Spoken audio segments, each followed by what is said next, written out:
The following program, Live and Learn, is made possible by Aging Partners.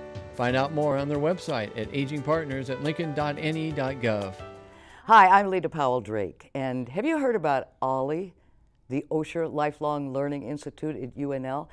They're classes for seniors, people age 50 and older, and they happen all year around according to the university schedule, but not all the classes are held at the university campus. Some are, but they're all over our wonderful city of Lincoln. You can go to the Playhouse and be in a show. You can also have our art classes. There are classes in churches, at the Southeast Community College, at the Landing, all over the place. And it just depends upon the variety of classes that you like. And since curiosity never retires, and if there are some things that you've always wanted to learn your whole life, but you never had time, you were too busy, now's your opportunity.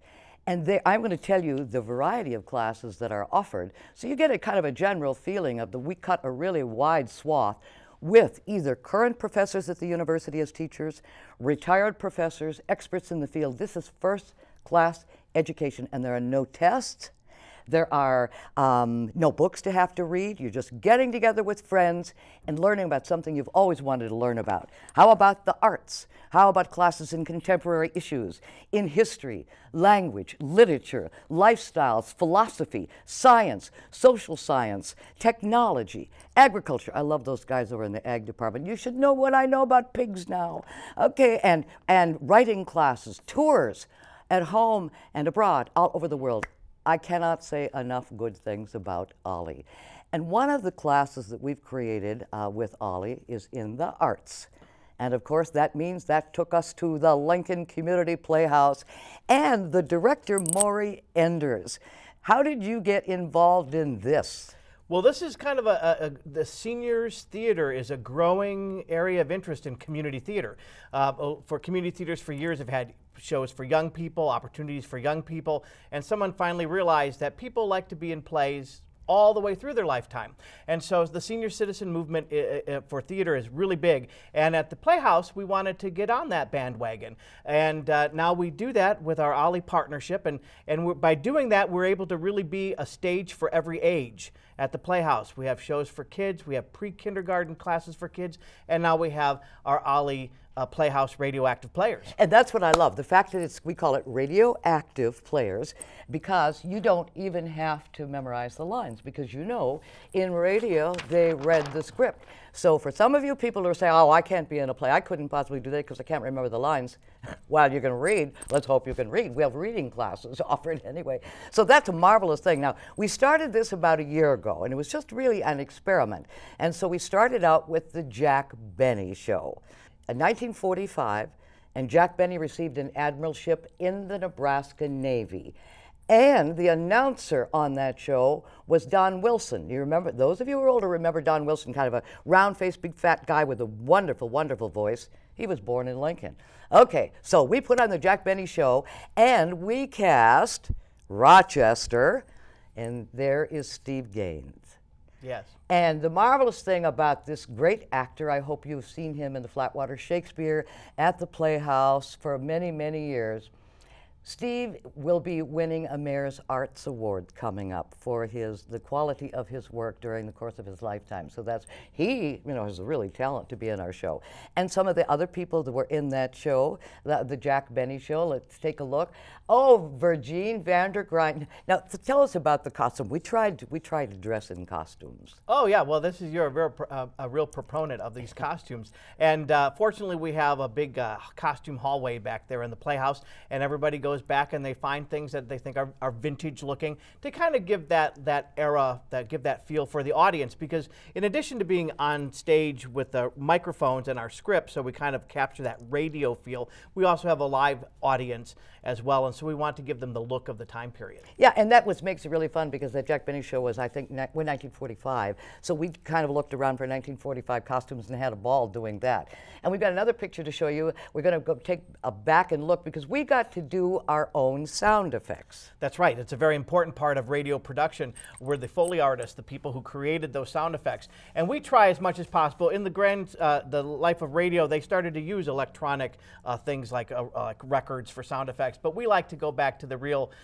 mom and pop version where everybody's actually making the sound effects with their hands and feet and mouths and banging pipes and you know, and when we do a show like The War of the Worlds, which was our next production, when we were able to be creative because we had to create sound effects for spaceships and aliens and flamethrower rays and all sorts of things. And the person who was really helping us do The War of the Worlds was Dorothy Appleby, the iconic piano player. She is the heartbeat of our radioactive players, and so and she's been a part of it and will continue, we hope, for as long as possible. But tell us a little bit about War of the Worlds and why you thought that was such a good selection. Well, one of the things that what we're seeing is as we started out with the Jack Benny program, got our feet wet, and then we went to a larger production. The War of the Worlds featured many more actors. It was more complicated with the sound effects. We added music with Dorothy. With the Jack Benny program, our music was everybody playing kazoos. And you know, so our production values are increasing as we go along. But the War of the Worlds was also just this really famous radio broadcast, and we thought that that would be a good show to bring more people in to watch. We went from our studio theater, which has 160 people, to War of the Worlds. We played to a sold-out crowd of 289. And of course, we always have more women that turn out for these than men. So I'm encouraging all you men, you know, to think about being a radioactive player at the Playhouse, because those men who have joined us are having a heck of a lot of good time, especially surrounded by all those women. You just saw a picture of Dave Thomason, and he's surrounded by two gorgeous gals from the 1940s. And so, men, this is your opportunity to be surrounded by a group of women. Okay, we've got some other pictures from War of the Worlds that I think you get a kick out of too. There is one of our good guys, Dave Thomason, and tell us about the little cup that he's holding, what the purpose of that is. Well, sure, he's a pilot in this show, and so to create the sound effect of him being on the microphone in the airplane, he held a cup to his face, so we got that reverby thing going, and he had a great time. And of course, the audience watching that had fun watching that. There was, you know, two layers of reality there. You're watching the story being told, and then you're also watching how the story is being told. So it was very fun. And our show coming up at the Playhouse is the USO show, United Services Organization, Stage Door Canteen. Uncle Sam looks a little ferocious there, Mr. Maury. Well, that's not anything like the show, really, except we want people to come to it. All right? You will come to the show and have a good time. We chose the USO show because, once again, it goes with the radio kind of feeling, and all of our actors will have their scripts with them and their music. But it also, it's our first musical production. Yes. And if you're going to go with a musical show, it seems like the 1940s is a great time period for music. You have funny songs because of the war is going on, and so people need to relieve the tension, and so there's nonsense songs. So we include things like Maresy Dotes and Three Little Fishies, and then there's sentimental music as well in the 40s because, you know, men and women are marrying just, you know, hours before the guy ships overseas. So we have things like I'll Be Seeing You, and there was patriotic sentimentality. So we have things like The White Cliffs of Dover, God Bless America. There's also some propaganda type songs, and we have the most famous one, I think, which is De Fuhrer's Face, which is a very funny song where we literally give the raspberries to Adolf Hitler. We've got all of that covered, and I think we have solos and duets and ensemble singing, and we put it in the format of a Bob Hope USO show. So our characters are Bob Hope and Lana Turner and Mario Lanza and all the greats that used to go out on USO shows. And we'll be doing it in the costumes of the 1940s, and I think that some of the best music ever written came out of that wonderful time period. All right, we are going to give you the opportunity to hear one of the wonderful songs from our USO show that's coming up at the Playhouse. That will be in May, May 21st and 22nd. The May 21st is at 1 o'clock in the afternoon. That's a Monday. Remember, this is all free. It is all free. Our Tuesday night at 7:30 p.m. at the Playhouse. We are requesting, though, hopefully, that people will maybe make a little donation to the USO at home and abroad. Yes, we will. We're taking donations for that. I think it's really important that as we honor the USO show and the entertainers who used to perform for the troops, in World War II, they were up to 700 shows a day. at the height of World War II. And the USO is still going on today. And so we hope that people will make a donation and we will contribute that right to the USO efforts today. Yeah, but otherwise it's free. So we hope you'll join us. And stay with us because we're going to be back in just a moment and you're going to hear live one of the wonderful songs from the USO show with the Radioactive Players and Ollie at the Lincoln Community Playhouse. Stay with us. What does Medicare cover? How can I afford to keep living in my home? When I need help with house and yard work, who can I turn to? Why am I so tired? Am I eating right? Should I exercise? Where can I go for answers to my questions about aging? Aging Partners is the place to call when you have questions on aging. Our experts are here to help you with unbiased answers for you or your loved ones. Aging Partners, we're only a phone call away. As promised, we're going to have a song from our USO show, a Stage Door Canteen, coming up in May at the Lincoln Community Playhouse. With us in the studio today are two wonderful musicians. Fred Hulbert's going to be singing and Marcia Dunn on the keyboard with a wonderful tribute to World War II, God Bless America.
That is just one sample of the shows, the songs that you're going to be hearing at our USO show coming up at the Community Playhouse Stage Door Canteen. It's Monday, May the 21st at 1 o'clock in the afternoon, or Tuesday night, May the 22nd, 7:30 p.m. It's free, and that's our favorite. It's a product with, since curiosity never retires, from Ollie and a collaboration with the Lincoln Community Playhouse. Now, something special is that our Ollie group will be the featured performers for the Senior Foundation's annual lunch coming up. And this is also going to be happening May the 17th, and you are invited. But the unique thing about it is that our very own Harlan Johnson, one of our hosts on Live and Learn, is going to be the honored person. A wonderful history, Harlan Johnson in Lincoln, Nebraska, and playing Santa Claus among the myriad of things that he actually did. Running the hurdles, look at that guy. You talk about an athletic ability. I didn't realize he was really that good. Oh, shovel it high and deeper. Harlan, shoveling grain, oh, look at the muscles there. Now, watch this. With a high jump, he's not landing on anything but the ground. I mean, he's really, truly amazing. And Harlan has provided a lasting legacy, which has endured and enhanced the quality of life for older Americans in this community. Harlan goes back many, many years, and he has really made a significant contribution. So we are very pleased that he will be receiving the award. And here's my favorite picture of Harlan. The pool at the Northeast YMCA is named for Harlan Johnson. It's the Harlan Johnson Pool. And I remember taking my son there, a very little tiny kid, and Harlan helping to teach him to swim. So Harlan Johnson has a very special place in my heart, too. We invite you to the Senior Foundation, which will be at the Country Club in Lincoln, and that's coming up on a Thursday. That's May the 17th at 11:30 in the morning. You come on at about 11. The doors will open at 11. We're going to eat exactly at 11:30. It's at the Country Club of Lincoln. $25 for your lunch. You've got to be paid in advance. And for reservations, if you'd like to come and join us for lunch and honor Harlan Johnson, the telephone number is 402-441-6170.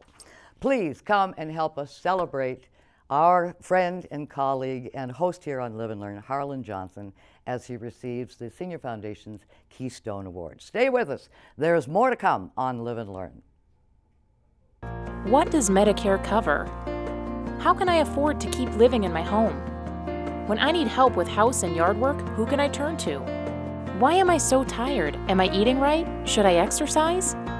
Where can I go for answers to my questions about aging? Aging Partners is the place to call when you have questions on aging. Our experts are here to help you with unbiased answers for you or your loved ones. Aging Partners, we're only a phone call away. Welcome to another musical segment of Live and Learn.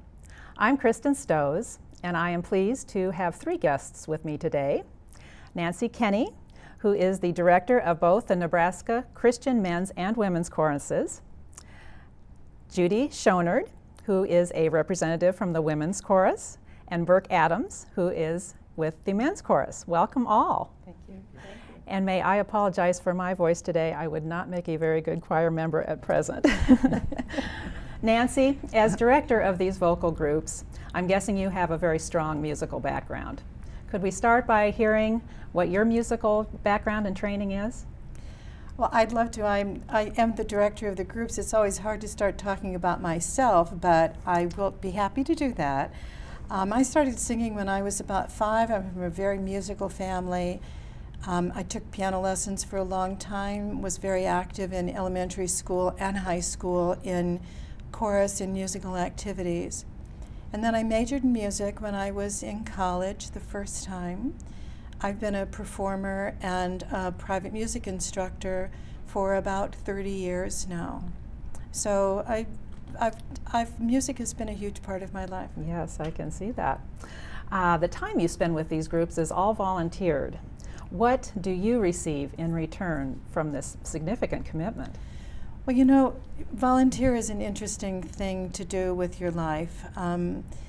We've decided that we want this experience to be open to everybody. So what I get from it is what I think many of the people get from it. There's just an absolute joy in the fellowship with the other singers and being able to share music with so many people. Mm-hmm. Yes, it's wonderful. Absolutely.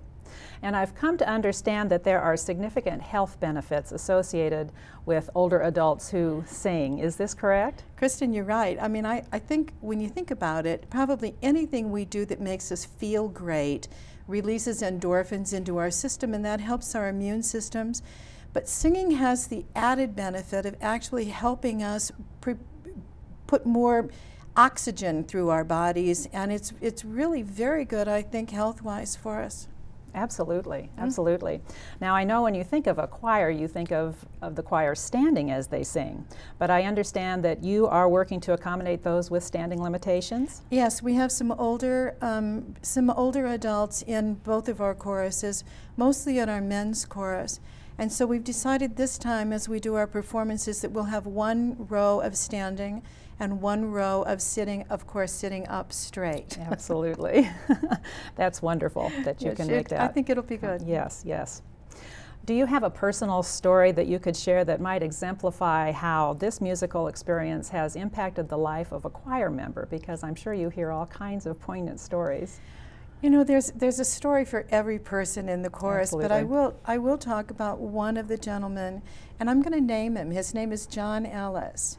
John, about 10 years ago, was singing with the Lincoln Senior Chorus, and he met his wife. I think they were both in their mid-70s at the time, and they married, and now she's not in our women's chorus yet. We're hoping so. But John's been singing with us for quite a few years now. He's in his mid-80s and can still get a high A, which is Oh, my. really phenomenal. Absolutely, I can imagine. What is the process to join either of these choirs? We ask people just to come and attend a rehearsal or two. We actually ask them to sing with us for that time. And then if they're interested, we want them. We have no audition process. Okay. Mostly we get people who are lifelong singers. And just enjoy singing. Absolutely. Absolutely, that's right. And what is your rehearsal schedule? Both the men and the women rehearse on the 2nd and 4th weeks of every month. The women are on Mondays, 2nd and 4th Mondays. The men are the 2nd and 4th Thursdays. And your performance schedule, is that set? It's all over the place. Okay. It really whenever is convenient for our members and when the community would like to have us come out to sing. Oh, wow, that's wonderful. Ever changing, growing. Ever changing, ever changing. Before talking with our men's representative, we're going to hear a short video that was made at one of the men's rehearsals. Thank you, dear Lord, for music to inspire us as we go along. Thank you for bringing us all here together to share in the wonder of beautiful song. Thank you, dear Lord, for friendship, to fill us with radiance within. Touch every heart with the magic of harmony. Thank you, our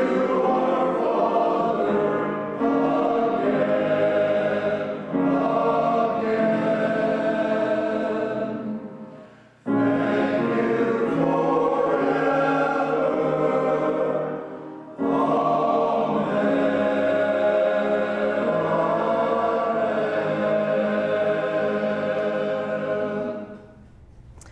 We'll now speak with BIRK. I understand that you have been a member from the very beginning of the men's chorus in 1993. Could you fill us in on a little of the history of the group? Well, the group started off as part of the, as members, the members were all from Christian churches here in Lincoln. At that time, there were 5 Christian churches, Disciples of Christ, and they had joint Lenten services every year. Okay. And usually we would have a service at the different churches, and usually the host church would have their choir sing. And at that time, Reverend Tom Osborne, not the coach, was the minister at Southview Christian Church. And when they sang at my church, which was Crestwood Christian Church, he came up to me after the service and asked me if I'd be interested in singing in a men's chorus. Sure. What he had in mind was a chorus to, excuse me, to sing at the different activities of the church. And he also was, one of the other founding members was Dean Jones, who was a member at East Lincoln Christian Church. He was particularly interested in the Christian men's group in Nebraska, and he wanted to have a chorus to sing at their annual meeting during the summer. That never happened. But anyway, we started singing. We just sang from hymnals, and we were pretty bad. Anyway, Tom Osborne, the minister, was our director during that time. He was our director for about a year, and again, we just sang at some of the church activities here in Lincoln. He then moved on to southern Nebraska and took a pastorate down there so he could be closer to his ailing mother. So we were without a director then. And Dean was able to talk Jack Cole into being our director. Now, Jack Cole is was at that time and still is the director of the senior chorus here in Lincoln. I see. So Jack was our director, must be for 8 or 10 years. And we improved tremendously under his directorship. And we started accumulating music. And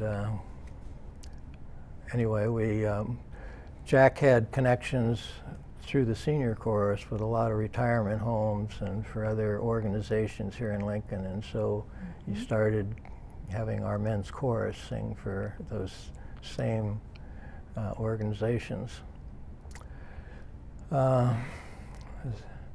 He finally got too committed to both choruses, and his preference was really with the senior chorus, so he dropped out as our director. But he was able to contact John Hahn, who was the music minister at Christ United Methodist Church. And he became our director for about 2.5 years. I see. But then he moved on to St. Louis. And so we were without a director. One of our singers was Merlin Holtzen, who was a retired Lutheran minister. So he then decided he could take over as our director. And I assume Nancy was the one following him then? Yes. Okay. He had to take an interim ministry outside of Lincoln, so he couldn't continue. Now, I know the rehearsal I attended, the one that was pictured on screen, you only had 12 members in attendance that night, but you had a much bigger sound. How do you achieve that wonderful harmony? Well, it must be Nancy. We'll credit that to Nancy. She works diligently with both groups to achieve that harmony. She's been a wonderful director for us. Yes, I can see that. I can see that. What do you get personally out of being in this group? Well, I just enjoy singing, particularly the harmony with men. I was also a member of Lincoln Continentals for a while. I see. But my voice started failing me, so I've dropped Lifelong out of that. love of singing, though. That's wonderful. Actually, Kristen, we want all of those former members of the Lincoln Continentals to consider joining us. We're a much friendly, easier group. Okay, all right. I hope they're out there listening. I hope so, too. I believe now that we will hear a clip of one of the women's rehearsals.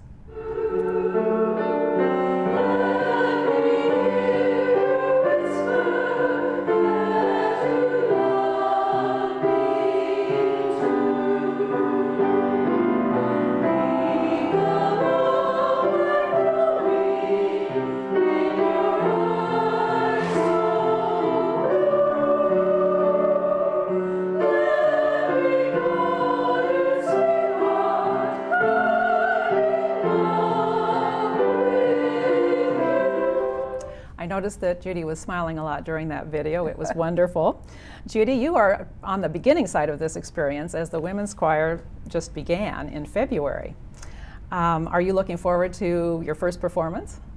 Yes, we have our first performance in June 4th, I believe, and then I think that we have a second performance lined up also. Since we're so new, we're not overburdening ourselves with performances yet. Yes, but they will come. What is the age range of your group? Well, really, we until recently we had a teenager and on up, and I believe that our youngest person is in her early 20s now. Wow. So we're really intergenerational. Yeah, yes, you have multi-generations going. Yes. There could be a mother-daughter join, Right. or a Exactly. grandmother-granddaughter, and what a more perfect way to spend your time together. Yes, we encourage all ages. That is just wonderful. Are you still, you are still looking for additional singers then? Yes, we are. We have about 15 right now. And if we're going to be singing on these outings, I think that we need a few more. In fact, we would really like to double our chorus size. So there's plenty of room for anybody that's interested. And I know you play the piano, but Yes. are you also looking for a pianist for this group? Yes, there are 3 of us in the group who do play, and we've worked out our accompaniment between the 3 of us, but what we really need is somebody that's committed to being our accompanist. Sure. So we're hoping that God delivers that person. Well, you certainly have a lot of fun in your group, a lot of smiles, a lot of laughter. It was wonderful visiting that evening. Now I have just a few questions just to open up to all of you, whoever would like to answer. What do you feel a choral experience does that is different from a solo singing experience? Who would like to take that? One of you? Well, I've never been a soloist until Nancy talked me into a couple measures of solo, but I just enjoy the harmony mostly, and the fellowship. Absolutely. There's a really special feeling when you get that tight harmony and you can hear it. People not only feel it and can hear it in themselves, but you can see just there's an electricity that happens in the group when that is experienced. And would you say that singing can be an emotional experience? Absolutely. Yeah, Judy? It definitely is. Yes. I've been doing music all my life, and I think one of the primary elements of music is, well, two things: enjoyment and passion about it. Sure. And you just can't help but feel better after you sing for an hour and a half. And the audience who hears you also feels better. The mission of these choruses is important to the members. Could you elaborate on that a little bit? I can tell you the mission of the men's chorus is to spread God's love through music and entertainment. We're a very ecumenical group, and we feel that God really is all over the world in all of the different churches and even among the unchurched. So that's a broad mission, but I think it really accurately represents what the men and the women are about. And Nancy, I know that you are working to provide yet another musical experience. Could you elaborate on that? I am. In these two choruses, the chorus members have to come to us, to our rehearsals. I thought it might be fun to try to bring a choral experience to an existing group. So on July 17th, we're going to start a new chorus at the Northeast Senior Center. I see. We'll start rehearsing at noon. I believe that's when the rehearsals are going to happen, but people should probably check with the Senior Center just to be sure. I'm hoping that we will have a great Christmas concert for the Senior Centers come out of that group. That's my hope. That would be wonderful. Yeah. I believe we're showing on screen now the phone number as well as the website, so our listeners can access more information about joining these groups. And there's also a wonderful article in the Spring Living Well magazine that they can access. Before we finish with another men's chorus selection, Nancy, I was just wondering if you might have one last comment to share on just the joy of singing.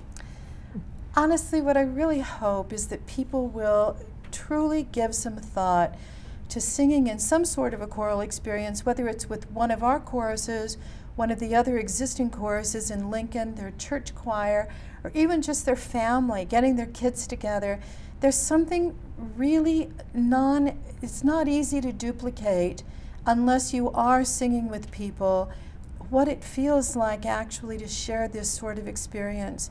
So we really do hope people will consider certainly joining one of our groups or coming to the Senior Center just to have that experience to sing. It's wonderful. Very, very nice. Nancy, thank you very much. BIRK, Judy. Thanks for having us, Wonderful Kristen. for you to be here today. We will end our segment now with another selection by the Nebraska Christian Men's Chorus. Thank you for joining us.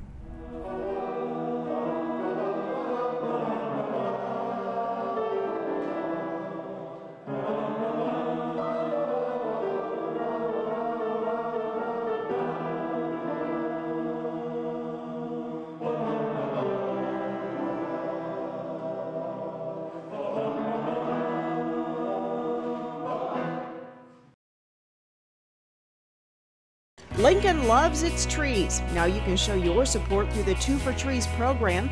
Just voluntarily add $2 to your Lincoln Water System bill. Each donation is matched by the Kenneth J. Good Endowed Fund of the Lincoln Community Foundation, as well as local nurseries and garden centers. Through 2 for Trees, your donations will help plant and care for trees along streets and in parks. See what you and 2 can do. Visit 2fortrees.org. 2 for Trees! Welcome back to Live and Learn.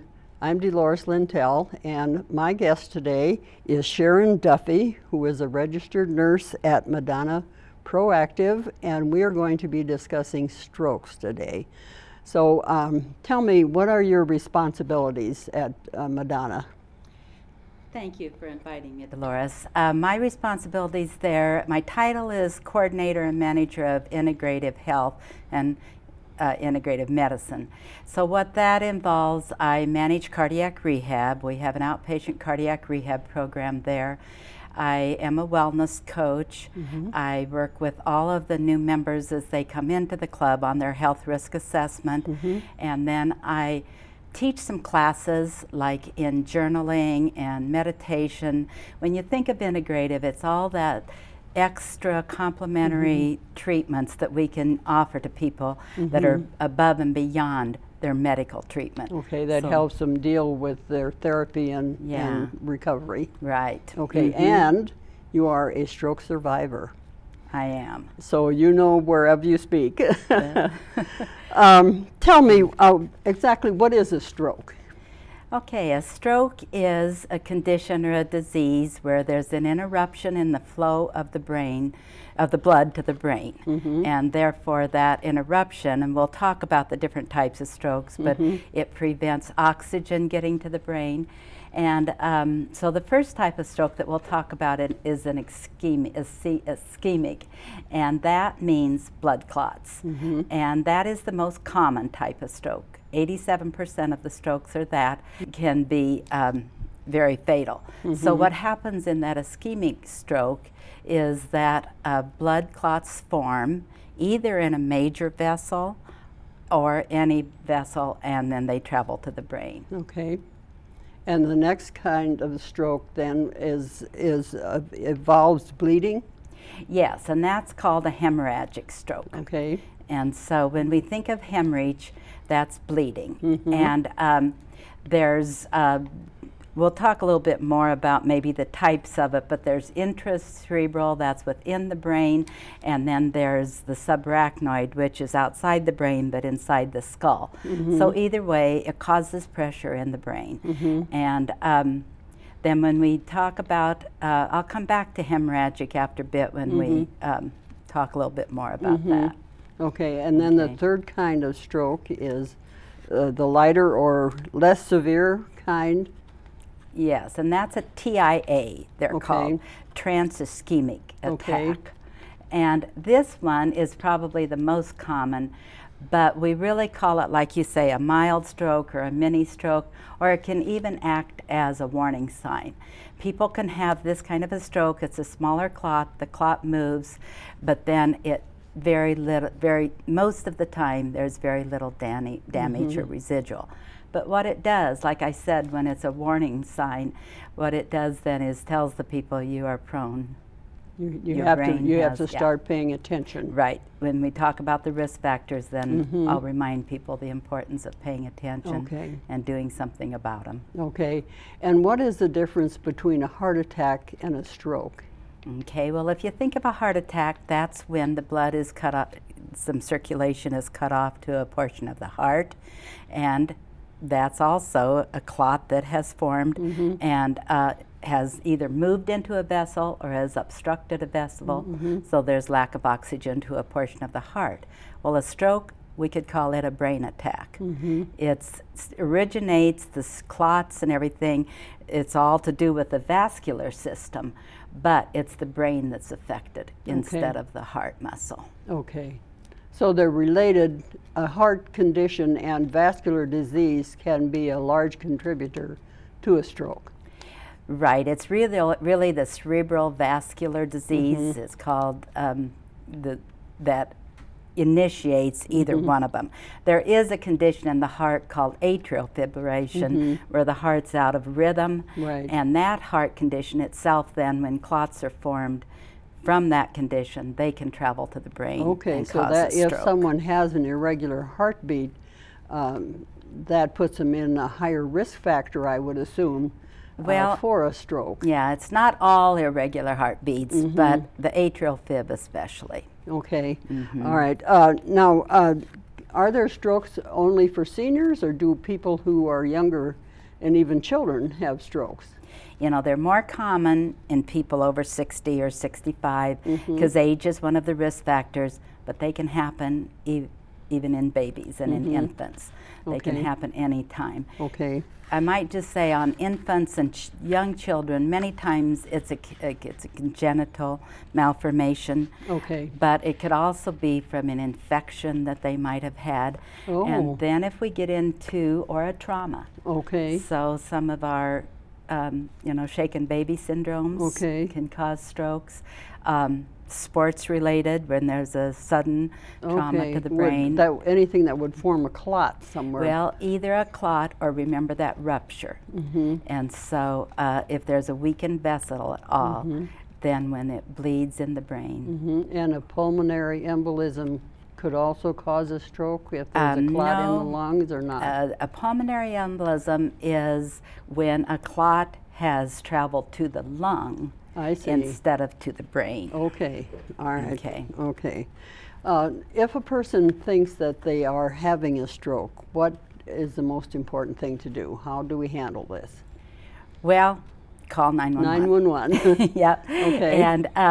And why rush? When we think about the risks of a stroke and the warning signs, I want to go through those and tell you a little bit about those warning signs. But your survival rate, I assume, is much higher if you call 911 and get some treatment as soon as possible. It is, because you think of lost minutes is lost brain. I see. So the more brain you lose, the more chance you have for permanent disability and death. Okay.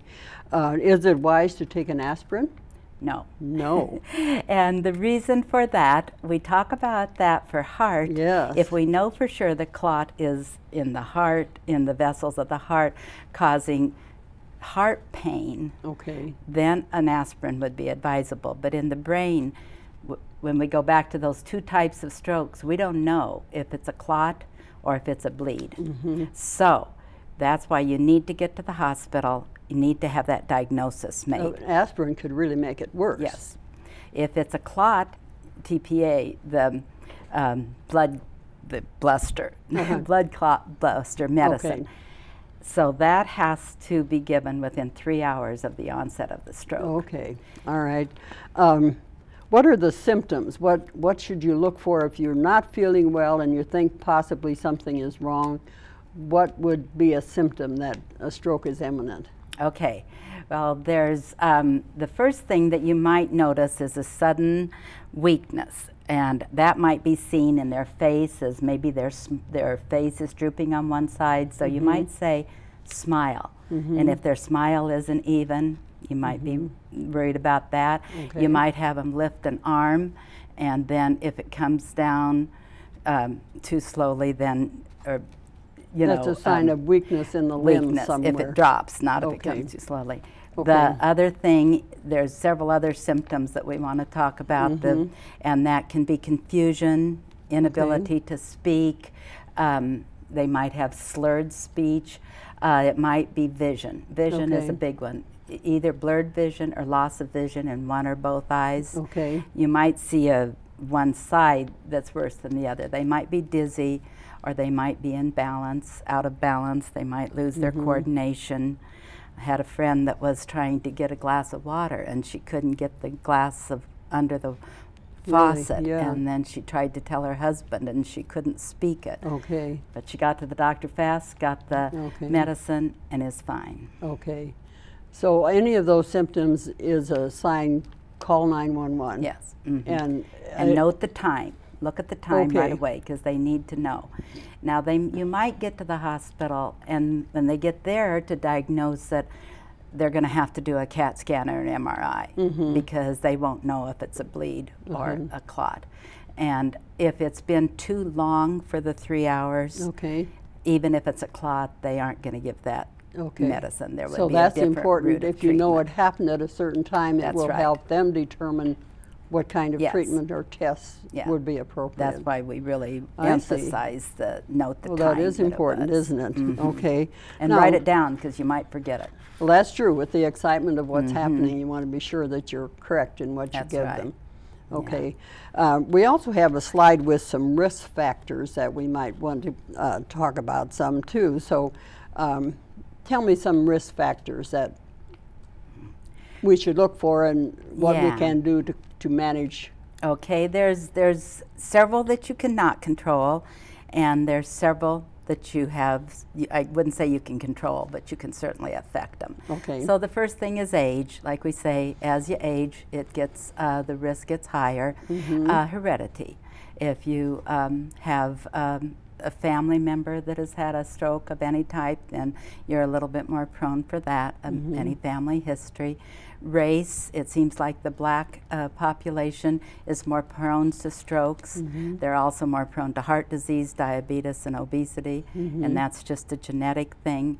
Another one that you cannot control is your gender. Okay. It used to always be that men were more prone, and they still do have a higher percentage of strokes. And then the other one is a prior stroke. Once Okay. you've had one stroke, you're at a much greater risk for I a see. repeat stroke. Okay. And some of those you can help and Those manage, are ones but- that you cannot. Okay. Now these are the ones that you can Okay. help. Blood pressure, get your blood pressure down, cholesterol, activity, lack of activity is a risk Mhm. factor, smoking, big Okay. one, stop smoking right away, diabetes, obesity, Mhm. those are kind of the primary ones, but then we also look at how you manage stress, excessive use of Mhm. alcohol, and just some other lifestyle issues. Mhm.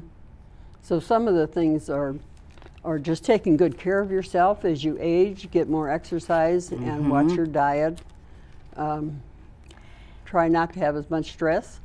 You know, I always tell people we have no control over the stress, Yeah. but we do have control over how we respond to it. Oh, that's, yeah. So that's what we need to do, and that's what I teach people. I teach people a lot of meditation Mhm. and a lot of ways to rethink and reframe our Mhm. lives so that we maybe aren't quite so busy. Yeah. I'm not a real Okay. good one to talk about that, but Well, and after you've had a stroke and you're in the hospital, what care is generally given to you, and how long a hospitalization is reasonable? Or well, that's really, I guess I have to say, unique to the intensity of the stroke and to the deficits that were created.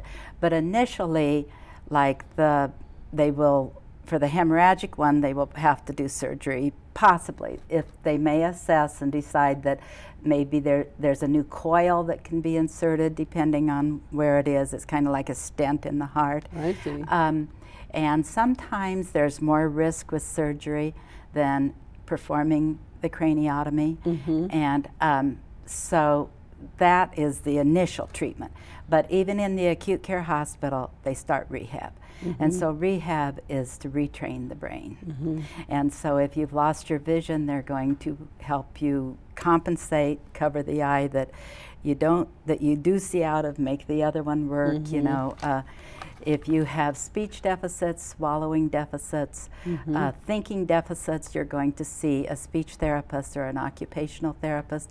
If you have motor deficits like the ambulation and that type Mhm. of thing, any of Okay. that deficits, then you'll see a physical therapist. If you have some depression and some cognitive issues, you might see a neuropsychologist. Mhm. So like at Madonna, the whole team is on the stroke Mhm. team. That's where your action with, or your interaction with them takes place at Madonna Proactive, where you provide the care and therapy and extended rehabilitation. Right. Many of them start at our main hospital and get their primary treatment there, but as they progress, then they come to Proactive for much of their outpatient therapy, and then they can integrate into membership so that they're comfortable. We have some special machines that are adapted to people that might have the loss of the use of one side of their body. Water therapy is good, so the pools, of course, have to be accessible. but anything to create activity to reduce those risk factors. And the sooner the therapy begins, the more likely they are to have a full recovery. Exactly. Yeah. Very. Would you be inclined to tell us about your experience with a stroke and how you managed to get so completely recovered? Well, some people might not agree with you, but no. You know, I would like to, because I think that it's important for people to know that there is hope. It was 31 years ago this year. So you were relatively young woman. Relatively young. I was in my late 30s and thought I was perfectly healthy. I had worked that day, had stopped and got groceries, had chicken in the oven, and I was sitting reading a book, and all of a sudden my vision went. And I didn't have a headache, it was just my vision. But I knew something had happened. At that point I got up, my husband came home, and he looked at me and he says, "What's wrong with you?" And I says, "I don't know, but something's happened." I said, "Call our neighbor." Doug Alberg's our neighbor, and he knows blood pressure and stuff. And I said, "Have him come over and check my blood pressure." Well, before he even got there, the pain was in the back of my head and was down the back of my neck. And my blood pressure when he got there was sky high. And so we called 911. And that was probably the scariest thing, because I knew enough to know the potential danger. And we had 3 sons. We had 3 young sons at the time. They were 10, 12, and 16.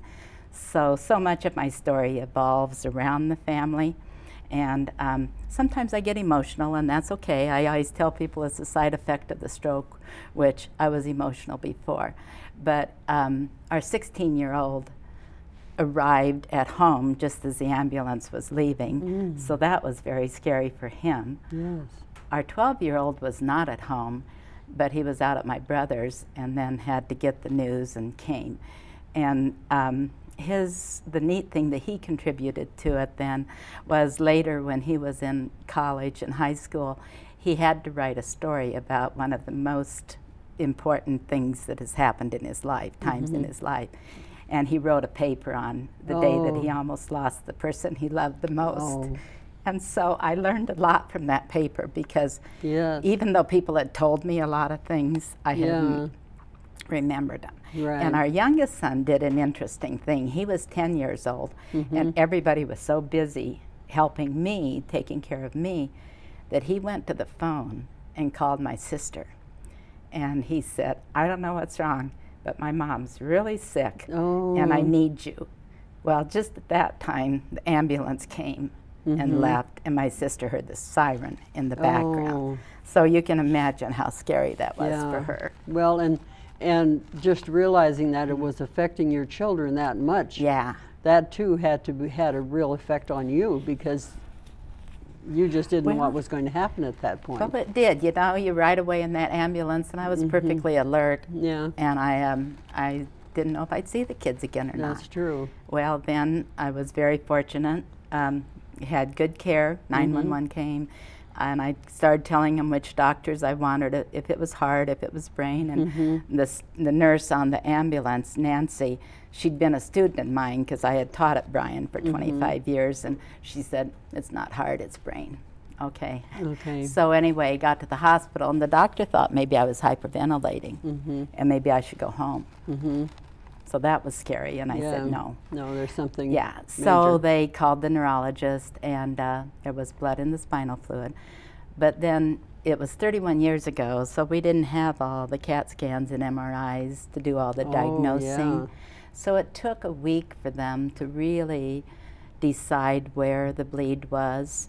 And where it was I had a ruptured aneurysm in my brain. That's one of the most common types of hemorrhages of strokes. It's called that hemorrhagic stroke. We can spot in the blood vessel. Right. And it kind of, there's different types, and mine was a type that had a little neck on it, and they could go in. They did a craniotomy, went in, opened my skull, and put a clip on it. But that was, you think about it, a 3-week period of time that was super scary for my family. And then the recovery is very long, and that's one thing I really want to tell families, is that it really takes quite a while to recover. And the recovery can seem like you're not making any progress, but most generally progress is being made. And it's important that the family be there and support and encourage. Yes. And take care of themselves. The story about my husband then was, my surgery was 8 hours long, and he ended up in the hospital that night. Oh my. One of my classmates from nurses training was the house supervisor, and he'd been, you know, drinking coffee and smoking cigarettes during the day, and about, I don't know, late in the evening, she said, let's take your blood pressure, Dan. Well, it was sky high. Well, the stress of what was happening probably was just more than... Yeah. So they admitted him, and then they had to call our kids and say, okay, now your dad's in the hospital too. So that was 31 years ago. I was off work for just about 3 to 4 months. And then I had to use a journal because memory loss is a big part of stroke recovery and impairment. And for people, I also want to tell them if the stroke is on the right side of the brain, it'll affect the left side of the body. People with the stroke on the right side will be more impulsive and quick to maybe be inappropriate, you know, and frustrating to the family sometimes. But it's important for caretakers to be aware of those things too. Yes, and that's another point for the caretakers, like you say, to be there, but also to take care of themselves, to get educated about it, and to seek help. Yeah, because this is a long trip we're gone. You know, and to grieve their losses. Because some things might not be the same. But to, you know, reach out and get as much help as you can. Yeah, and the importance of immediate care and therapy after you've had the stroke, so there's nothing permanently damaged that can't be rehabilitated. And and sometimes there is, but then that's also another factor to have to live with. So I was going to say, Dolores, also I think they're going to put my work phone number on the phone. That was one of the things we want to be sure. If anyone has any more questions on things that we aren't covering today, we'll have your phone number up on the screen, and they can get in touch with you to follow up on any other things that they may be concerned about. That's right, because I'm more than willing to visit with them. And I'm sure I don't know all of the questions that everyone would have, so we're just trying to anticipate. I was going to say too, statistics show the stroke used to be the number 3 killer, and now it's number 4 because of all the treatment that we can do initially. So and we're gaining on it. Form. Yes. And it's still the leading cause of disability, but it's important to recognize that there is help out there. Well, I think you've given us an awful lot of helpful information, Sharon. I just want to thank you so much for coming today and helping us. So, thank you again. Thank you. And Live and Learn will be back after this. Thank you for supporting Lincoln Cares. By voluntarily adding $1 each month to your Lincoln Electric System bill, you've helped improve parks programs and facilities across the city. Now your dollar goes even further. Lincoln Cares has been expanded to support not just parks, but also libraries and programs for older adults. And your donations are matched by community partners. See how much more $1 can do. Visit LincolnCares.org.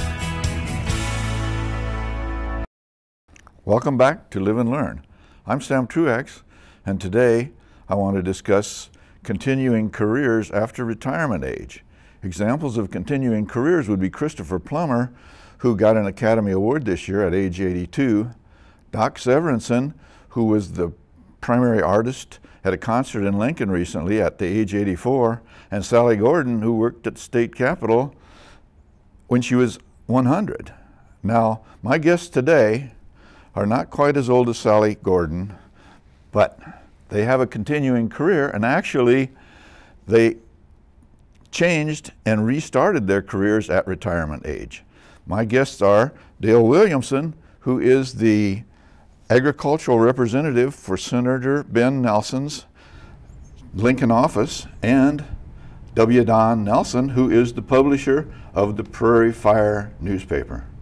Dale, would you tell us about your first career, what your work was? Well, my first career was actually right out of college out in the U.S. Army, and then my next career was as a county extension agent, and my third career for 42 years was with the state of Nebraska, the Department of Natural Resources. So you were a native Nebraska, native rural Nebraskan who worked a career with rural Nebraska issues, right? I worked with rural Nebraska issues. I always thought I was going to be a farmer in my home, near my hometown of Ohio, Nebraska, where my family has lived for well over 125 years.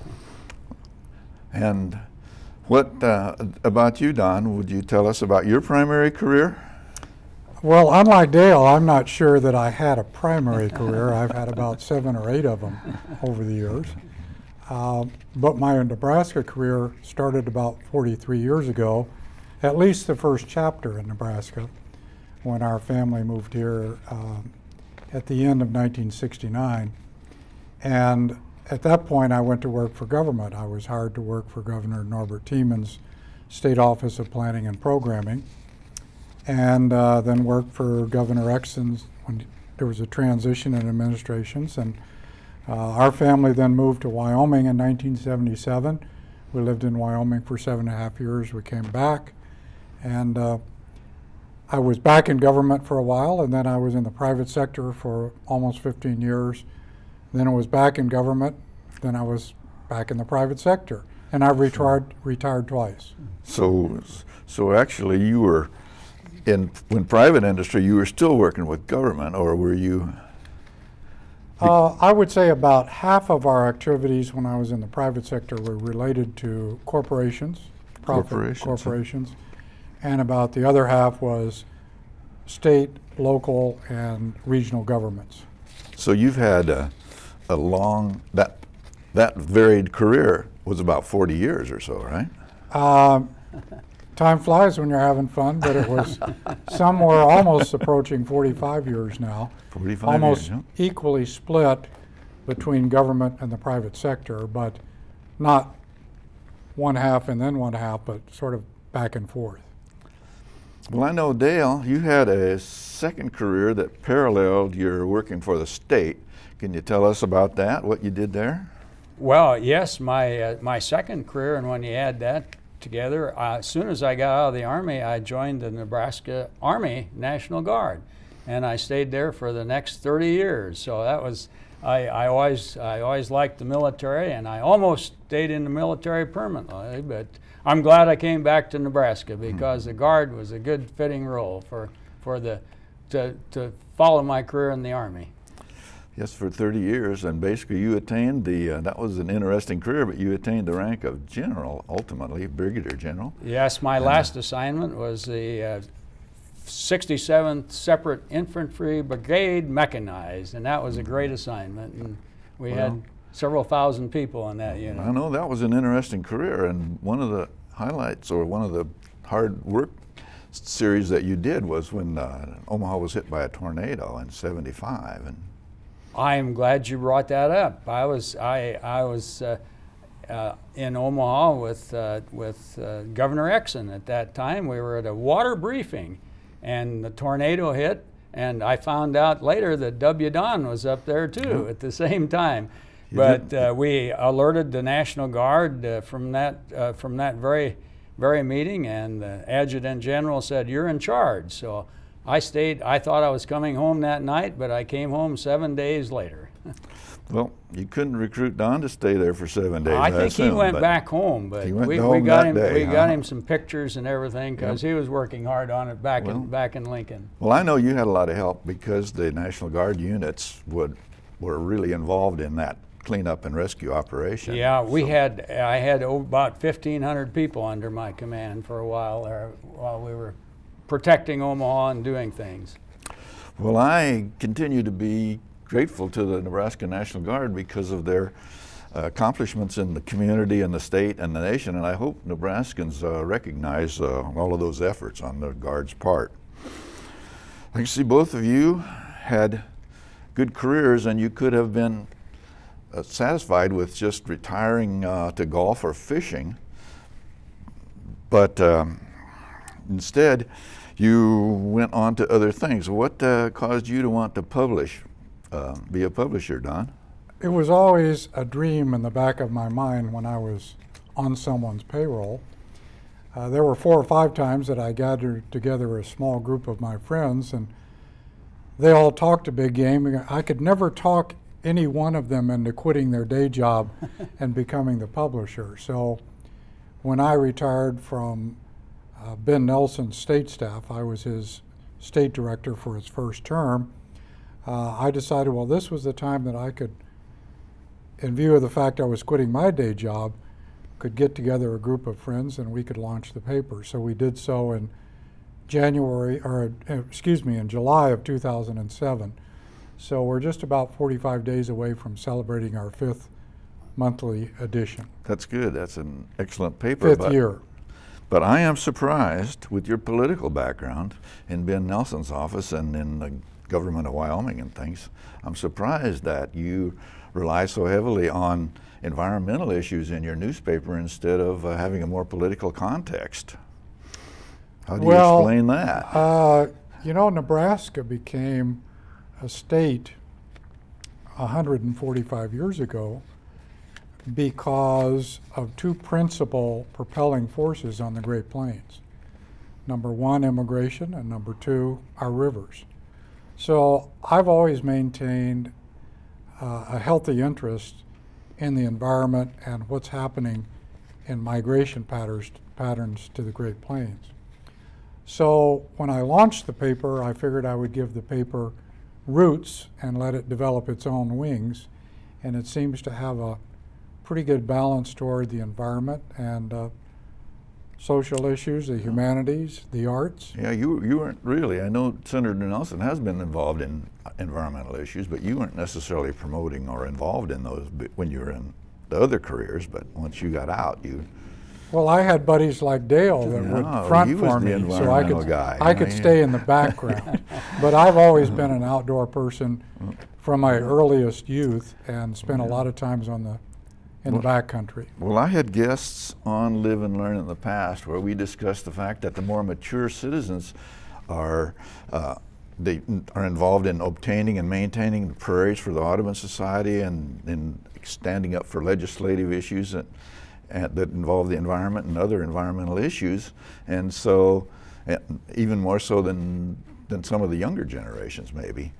But you kind of epitomize the fact that, you know, people of our generation actually do continue to be involved with environmental issues, and the Prairie Fire is really a very good and descriptive paper of environmental issues.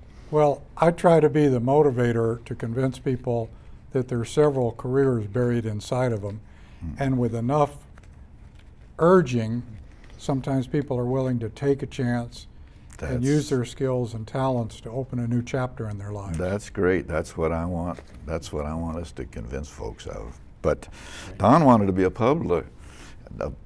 publisher when he retired, Dale.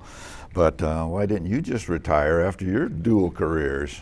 Well, I really thought I was, because I still own a tractor and I wanted to fix that up, paint it up and everything. But a couple of days after I retired from the state, W. Don and our chief of staff, Tim Becker, got a hold of me and wanted me to come to breakfast with them. And they said, hey, we need somebody to help Senator Nelson with agricultural issues and work through the Farm Bill.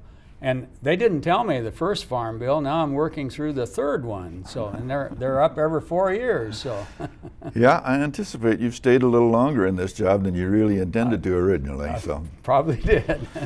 Well, both of you have made great contributions to the state of Nebraska through your careers, through your publishing the Prairie Fire, and through your working with Ben Nelson's office. But still, you still are working to contribute to the state of Nebraska.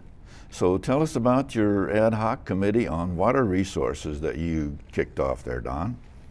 It actually came out of a bill in the legislature, not this past term, but a year ago during that session. And as a result of taking an interest in what the legislature was trying to do that had a direct impact on the Nebraska Environmental Trust, and the fact that Dale and I have a bunch of friends who've had distinguished careers in water development over the years. I thought it would be helpful to provide the legislature with a background of what had been done over the past 45 years in terms of studies, recommendations, funding sources, things like that. So we put together a group of dozen people. I think when we total up our experience in water development, it was somewhere between 500 and 600 years worth of experience. And we donated our time by putting together this report on water development. That's what I wanted to emphasize, is you are actually not connected with the government or the legislature. You volunteered your time to try and resolve a state problem, and you're working on it. I want to thank W. Don Nelson and Dale Williamson for being our guests today to show us that it's never too late to live and learn, or to get involved and start working on the issues that you are interested in.